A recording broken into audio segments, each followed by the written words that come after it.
una ay pakuluan ang manok sa mahinang apoy at lagyan ito ng kaunting tubig. Haluin mo lang ito hanggat sa ito ay maluto na.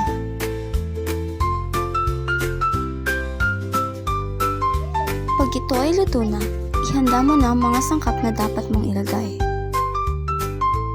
Simulan mo nang mag-chop ng bawang, sibuyas at mushroom. I-set aside mo muna ang pinakuloang manok at pagkatapos nito, simulan mo nang gisahin ang bawang at sibuyas. Pagkatapos nito, ilagay mo na yung manok na pinakuluan mo kanina at haluin ito ng mabuti. Pagkatapos nito, halu-haluin mo lang ito ng mabuti hanggang sa ito ay maging golden brown na. Pagkatapos ito, lagyan mo na ito ng patakip na cover upang ito ay tuluyan ng maluto.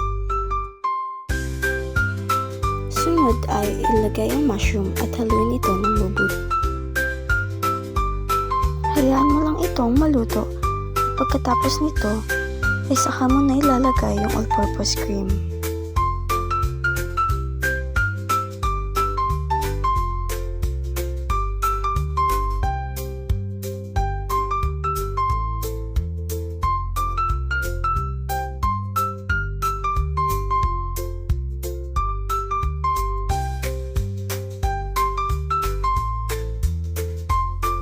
Kapag nalagay mo na ang all-purpose cream, dagdagan mo ito ng tubig o kaya di naman sabaw ng mushroom na ginamit mo kanina.